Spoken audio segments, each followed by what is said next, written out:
Hello, welcome to MDM classes. Uh, what you need in life is cooperation. What we desire is cooperation because cooperation can get you any results. Accept your weakness, coordinate all your efforts, all your strengths, and you will achieve whatever you want to achieve in life. ये किसी बहुत बड़े आदमी ने 15 जुलाई 2023 को कहा है अपने रूम में बैठ के. So, welcome to MDM classes. We are starting with a new subject, banking and finance. Chapter 1, cooperative banking in India. How we are going to do this. मेरे पास बुक्स हैं, मॉड्यूल्स हैं कॉलेज की, और मेरे पास इंटरनेट है. मैंने सबसे पढ़ के अपने कंटेंट्स नोट्स बनाए हैं. I will read the notes once, you will listen to them and then explain it in brief. तो आपको समझ में आ जाएगा and you will be done. आप फिर से इसको दूसरी बार देखेंगे तो आपको डेफिनेशन समझ में आ जाएगी. आप उन्हें याद कर पाएंगे, 2-3 बार से सुन लेंगे तो will be good for the exams. Okay. Chapter 1, Cooperative Banking in India. Meaning and definition of cooperation. The term cooperation is derived from two Latin words. Word co, which means together, and operari, O-P-E-R-A-R-I, which means to work. Literally, cooperation means joint work or working together for common goal. The word cooperation is often used in general sense to mean collaboration between any group of people for almost any purpose. It involves working together voluntarily on the basis of equality or for the promotion of common economic interest. According to V.L. Mehta, a veteran cooperator of India, cooperation is only one aspect of vast movement which promotes voluntary association of individuals having common needs who combine together the achievement of common economic ends. According to Green, cooperation is the continuous and common endeavor of two or more persons who perform a task to reach a goal that is commonly cherished. According to C.F. Strickland, cooperation indicates the association of individuals to secure common economic ends by honest means. It is also essential in many forms of cooperation that the individuals possess personal knowledge of one another. According to Henry Calvert, cooperation is a form of organization wherein the persons voluntarily associate together as human beings on the basis of equality for the promotion of economic interest for themselves. Merrill and Hedridge says cooperation is a form of social interaction wherein two or more persons work together to gain a common end. According to Fairchild, cooperation is the process by which the individuals or group combine their efforts in a more or less organized way for the attainment of common objectives. Definition इसमें से एक को या पढ़ लोगे काफ़ी है, लेकिन कॉपरेशन को समझने के लिए अलग अलग पर्सपेक्टिव से सारी डेफिनेशन को रीड करना जरूरी है. मोस्ट मतलब 6-7 डेफिनेशन कम से कम आप रीड करो तो अच्छा रहता है. Significance of cooperation: reduces unproductive competition, enhances knowledge sharing, fosters good communication and development. Principles of cooperation: voluntary association or open membership, equality, service motive, democratic control, self-help through mutual help, distribution of surplus, limited interest of capital, interest on capital, neutrality, education, disposal of surplus. Evolution of cooperative banking in India. Evolution कैसे हुआ है cooperative banking का? Britishers के time से ही Britishers ने ये चीज़ make sure करके रखी थी कि people work and they are under controls. इसलिए उन्होंने लेयर्स ऑफ अथॉरिटी बनाई थी और लेयर्स में अलग अलग इंटरमीडियरीज बना के रखे थे. लेकिन इससे और ये सिस्टम पहले से भी था, क्योंकि मासेस को कंट्रोल करने के लिए एक लेयर का सिस्टम बनाया जाता है, अथॉरिटी का लेवल बनाया जाता है. इसमें क्या हो रहा था, जैसे फॉर एग्जाम्पल एग्रीकल्चर के जो लोग हैं, फार्मर्स है, एग्रीकल्चर एक्टिविटी में जो इन्वॉल्व है, उनको अब क्रेडिट चाहिए, उनको सीड्स चाहिए, उनको इंस्टेंट फाइनेंस चाहिए. कुछ उनकी फसल बर्बाद हो गई, उनको तुरंत पैसे चाहिए, तो किससे लेंगे? ज़मींदार से लेंगे. लेकिन ज़मींदार एक्सक्रूशिएटिंग इन ह्यूमन रेट्स पे उनको लोन देगा, जैसे अभी चाइना करता है. वो उनको डेट ट्रैप में फंसा लेगा और उनसे फिर उनकी लैंड ले लेगा और फिर उनसे उन्हीं के लैंड पे काम करवाएगा और वो कहेगा कि ये मेरा लैंड है, इसका क्रॉप मैं तुमको दे रहा हूँ, इसे बेच कर और प्रॉफिट मुझे दो और मैं तुमको सैलरी दूंगा. तो ये बड़ा इनह्यूमन सिस्टम हो गया था. इससे हटने के लिए धीरे धीरे लोगों ने कॉपरेटिव्स बनाना चालू करा. मतलब लोगों ने अपने थोड़े थोड़े पैसे ज्वाइन इन करने चालू करे, जिससे कि वो अपनी नीड्स पूरी कर सके. उसे this is the basic evolution of cooperatives. अब कॉपरेटिव इवोल्यूशन में क्या होता है? सबसे पहले कॉपरेटिव सोसाइटीज़ बनी धीरे धीरे, फिर कॉपरेटिव सोसाइटी एक्ट आया.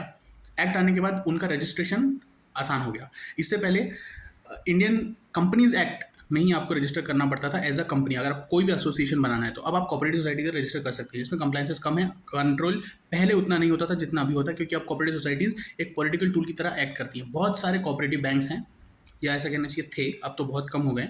ऐसे बहुत सारे कॉपरेटिव बैंक्स थे आज से कुछ साल पहले तक, जो बहुत सारे पॉलिटिशियंस के ग्रुप्स उसे ओन करते थे, क्योंकि वो एक प्रेशर ग्रुप की तरह काम करते थे, पैसे को लाने ले जाने के लिए और पावर मेंटेन करके रखने के लिए काम आते थे.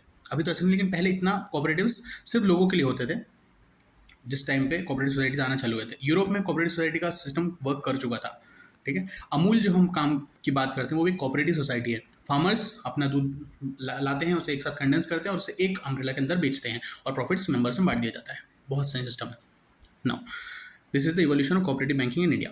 नाउ फिर एक पॉइंट रह गया कि कोऑपरेटिव सोसाइटी जब धीरे धीरे बढ़ने लगी तो अलग अलग स्टेट ने अपने अलग अलग कोऑपरेटिव सोसाइटी एक्ट भी लेके आ गए, लेकिन फिर भी जो उस दी देन ब्रिटिश गवर्नमेंट और जो अभी सेंट्रल गवर्नमेंट है वो एक अम्ब्रेला के अंडर सारी कोऑपरेटिव्स को मॉनिटर करती रहती है कि देखने के लिए कि वो किस तरह से काम कर रहे हैं, क्या उसमें कोई डेफिशिएंसीज हैं या मेंबर्स के बेनिफिट के लिए कुछ और किया जा सकता है, या फिर अगर उसको किसी दूसरी तरह से यूज़ किया जा रहा हो तो उसे बंद करने के लिए भी मेजर्स लिए जाते हैं। जैसे कि बहुत सारे कोऑपरेटिव बैंक्स को डिसॉल्व करने की कोशिशें कंटिन्यूसली करी गई हैं, क्योंकि महाराष्ट्र में बहुत सारे कोऑपरेटिव बैंक हैं जो यहाँ के सीएम और पूर्व सीएम के हैं। ठीक है। Now principles of corporation, we're done with the principles.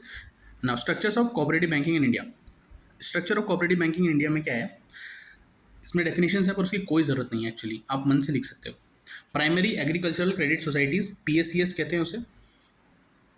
ये क्या होती हैं, प्राइमरी लेवल की होती हैं, एक एरिया में कन्फाइंड रहती हैं, छोटी रहती हैं, उस एरिया के लोग ही करते हैं, किसी और को अलाउड नहीं होता है, बहुत लिमिटेड कैपिटल रहता है यहाँ पे, लेकिन उस एरिया स्पेसिफिक नीड्स के लिए वो काफ़ी होती हैं, यूजुअली काफ़ी होती हैं। उसमें फंड पूल करने के लिए उस एरिया के लोग आते हैं, उसकी मेंबरशिप बहुत कम होती है और यूजुअली कुछ कॉमन लोग उसे कंट्रोल करते हैं जो उस एरिया के इंटेलेक्चुअल्स माने जाते हैं, सिंपल बात है।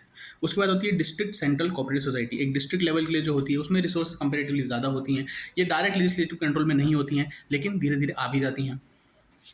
लेकिन धीरे धीरे मतलब जैसे जैसे बढ़ती हैं उनका लेवल बढ़ता जाता है, फंड बढ़ते जाते हैं, वैसे उन पर रेगुलेशन बढ़ते जाते हैं डिस्ट्रिक्ट लेवल पे। उसमें प्रॉब्लम्स और डिफेक्ट बहुत सारे हैं, क्योंकि अब जैसे जैसे फंड्स बढ़ जाते हैं उस पर उसकी रिस्पॉन्सिबिलिटी लेने लोग उतने कॉम्पिटेंट लोग मिलते नहीं, क्योंकि मेंबर्स ही चूज़ करते हैं, मेंबर्स खुद उतने इन्वॉल्व नहीं है, उन्हें खुद उतना नॉलेज नहीं, इसलिए उन्होंने कोऑपरेटिव सोसाइटी बनाई है, इस तरह कुछ होता है। दूसरा डिफेक्ट क्या है, इसमें फंड हमेशा कम रहता है, जितना बड़ा लेवल उतना बड़ा रिक्वायरमेंट, और रिक्वायरमेंट के जितनी आपके पास फंड्स कभी नहीं होते। उसके बाद आती है स्टेट कोऑपरेटिव बैंक्स।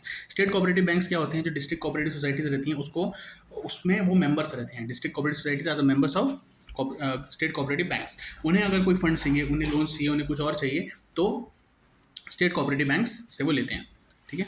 फिर लॉन्ग टर्म कोऑपरेटिव क्रेडिट, इसे लैंड डेवलपमेंट बैंक भी कहा जाता है, इनके नाम से ही क्लियर होता है कि लैंड डेवलपमेंट के लिए होते हैं ये। ठीक है। बहुत ज़्यादा अमाउंट ऑफ कैपिटल जब चाहिए होता है, एक सस्टेनेबल बहुत लॉन्ग पीरियड ऑफ टाइम के लिए जब चाहिए रहता है, तो इन्हें यूज़ किया जाता है। Urban cooperative society, urban cooperative credit societies, urban market, ये तो रूरल मार्केट में, प्राइमरी डिस्ट्रिक्ट और स्टेट्स, और लैंड डेवलपमेंट भी प्राइमरी रूरल एरिया में हुई, क्योंकि लैंड खाली वहीं पर है या होता था पहले। अभी अर्बन कोऑपरेटिव सोसाइटीज़ जो हैं वो अर्बन एरिया के लिए, अर्बन नीड्स अलग होती हैं रूरल नीड्स से, बहुत ज़्यादा कैपिटल की नीड नहीं होती है, लेकिन meagre amount of capital for essential things required रहता है इस तरह कोऑपरेटिव सोसाइटीज़ में काम करने के लिए, और इसके प्रॉब्लम्स बहुत सारे हैं, सिर्फ ब्यूरोक्रेटिक नहीं, आउटसाइड इंटरफेरेंस इसका एक सबसे बड़ा प्रॉब्लम है। Then urban cooperative banks, urban cooperative society credit societies जो होती हैं वो अर्बन कोऑपरेटिव बैंक्स की मेंबर होती हैं। इन्हें फंड्स अगर कुछ चाहिए होते हैं तो बैंक्स प्रोवाइड करते हैं, बैंक्स इनको कहीं ना कहीं रेगुलेट भी करते हैं, इंस्ट्रक्ट भी करते हैं, गाइड भी करते हैं, और इनडायरेक्टली कंट्रोल भी करते हैं। Role of cooperative banking in economic development, broaden the mental outlook of people, economic development, it's a source of education, क्योंकि वो फंड्स प्रोवाइड करते हैं अच्छी इंस्टीट्यूशंस क्रिएट करने के लिए, improving living conditions, increasing bargaining power, manage the risk of members, economic and social development, provide employment, development of leadership and organizational skills, promote the formalization of the informal economy and poverty reduction. Then ये तो हो गई अच्छी बातें, लेकिन there are some challenges before the cooperative banking in India. Problems of dual control, severe challenges like which restricted their ability to ensure smooth flow of credit, limited ability to mobilize resources, low level of recovery, high transaction of cost, administered rate of interest structure for a long time, procedural delays. Due to cooperative legislations and administration, government interference has become a regular feature in the day-to-day administration of the cooperative institution. Some of the problem area that arises out of the applicability of the cooperative legislative is deliberate control of cooperatives by the government, nomination of board of directors by the government, deputation of government officials to cooperative institutions, participation of the nominated director by the government. The state cooperative banks are not able to formulate their respective policies for investment of their funds that include their surplus resources because of certain restrictions. Too much prior approval of the RBI is required. अभी हमने क्या किया, हमने definitions को देखा, कुछ explain करी, कुछ एक्सप्लेन नहीं करी, और साथ ही साथ पढ़ते वक्त ही उन्हें एक्सप्लेन कर दिया। मैं एक बार फुल वापस रीड करता हूँ, जितना आपने अभी एक्सप्लेनेशन देखा है, आप सब कुछ समझ में आना चाहिए मोस्टली। डेफिनेशन सिर्फ एक डेफिनेशन आपको कोई भी इनमें से चूज करनी है और उसे याद करना है, बाकी सब कुछ समझ लेना है। अलग अलग पॉइंट ऑफ व्यू से चीज़ों को देखने के बाद आपका व्यू वाइडन हो जाता है, लेकिन फिर भी आपको स्टिक एक चीज़ पे रहना चाहिए और बेस्ट ऑफ एवरीथिंग आपको चूज कर लेना चाहिए, इसलिए इतनी सारी डेफिनेशंस को इंक्लूड किया गया है। ठीक है। Cooperation, cooperation is derived from two Latin words, co which means together, opera which means to work, which literally means joint work और working together for a common goal. The word cooperation is often used in general sense to mean collaboration between any groups of people for almost any purpose. It involves working together voluntarily on the basis of equality for the promotion of common economic interest. According to V.L. Mehta, a veteran cooperator of India, ये definition बहुत अच्छी है. Cooperation is only one aspect of a vast movement which promotes voluntary association of individuals having common needs who combine towards the achievement of common economic ends. Best. Now, green ने एक definition दी. Green कौन होगा, कोई philosopher, क्या करना है अपने को. Cooperation is the continuous and common endeavor of two or more persons to perform a task to reach a goal that is commonly cherished. C.F. Strickland ने कहा है, cooperation includes the association of individuals to secure common economic ends that by honest means. It is also essential in any forms of cooperation that the individual possess personal knowledge of one another. Henry Calvert, cooperation is the form of organization wherein the persons voluntarily associate together as human beings on the basis of equality for the promotion of economic interest of themselves. Then, according to Merrill and Hedge, HDREDGE, क्या pronunciate करेंगे इसे हम. Cooperation is the form of social interaction wherein two or more persons work together to gain common ends. Then, according to Fairchild, cooperation is the process by which individuals or group combine their efforts in a more or less organized way for the attainment of common objectives. Simply, cooperation means coming together or pooling off of resources in order to achieve the common goal that we have, basically. ठीक है. Significance of cooperation. This reduces unproductive competition, enhances knowledge sharing, fosters good communication and development. Simple to understand. Principles of cooperation. Voluntary association और open membership. Equality. Open membership का मतलब क्या हुआ कि कोई भी आ सकता है बहुत मीगर अमाउंट में, और डेमोक्रेटिक होती हैं ये. मतलब इसमें आपकी कैपिटल के हिसाब से आपकी वोट नहीं होती. आप अगर मीटिंग में आए हो तो हर बंदे की एक वोट रहेगी. इक्वालिटी रहती है इसमें. Service motive. Democratic control. Self help through mutual help. Distribution of surplus. सारा सरप्लस डिस्ट्रीब्यूट होता है, किसी एक बंदे पे नहीं जाता. Limited interest on capital. Interest on capital जो है वो लिमिटेड होता है, और इंटरेस्ट ऑन कैपिटल जो आपने कैपिटल लाया उस पर इंटरेस्ट आपको कम मिलता है, और जो पैसा है वो मोस्टली कहाँ यूज़ होता है, सोसाइटी के डेवलपमेंट में यूज़ होता है. Neutrality, education and disposal of surplus. Surplus को डिस्पोज ऑफ कर दिया जाता है बिटवीन द मेंबर्स इक्वली. और जो एजुकेशन है इनकी, एजुकेशन कैसे, क्योंकि जैसे जैसे कोऑपरेटिव सोसाइटीज बढ़ती है उनका ऑपरेशन बढ़ता है, सभी लोग का लेवल एक साथ धीरे धीरे बढ़ता जाता है, क्योंकि उस लेवल का ऑपरेशन का कंट्रोल, उसका नॉलेज उनसे एक्सपेक्टेड होता है, और वो धीरे धीरे आ भी जाती है awareness. Evolution of cooperative banking in India अपन ने देखा. लेनदारों से एग्रीकल्चरिस्ट फार्मर्स को बचाने के लिए कोऑपरेटिव सोसाइटीज आई थी, फिर धीरे धीरे उनके बेनिफिट्स बढ़ने लगे, और धीरे धीरे गवर्नमेंट ने उन पर लेजिस्लेटिव कंट्रोल भी ला लिया, एक्ट भी पास कर लिया. ना structure of cooperative banking India. सबसे पहले सबसे एग्रीकल्चर लेवल पे कौन सी है, पीएससीएस. पीएससीएस बोले तो प्राइमरी एग्रीकल्चर क्रेडिट सोसाइटी सबसे छोटी उस एरिया में कन्फाइंड रहती है. तो उसके ऊपर रहती है district central cooperative banks, PM. PSCS कभी कभार डिस्ट्रिक्ट सेंट्रल कोऑपरेटिव बैंक से फंड रिसोर्सेज, कुछ in case of urgent needs funds requirement जो रहती हैं वो उनसे सेटिस्फाई कर लेती हैं. डिस्ट्रिक्ट सेंट्रल कोऑपरेटिव बैंक जो रहते हैं डीसीसीबीज, वो इनसे बड़ा ऑपरेशन रहता है. इसमें बहुत सारी सोसाइटीज़ का मेंबर इसकी पार्ट्स रहती हैं, और इसमें फंड जो है पीएससीएस से ज़्यादा रहता है.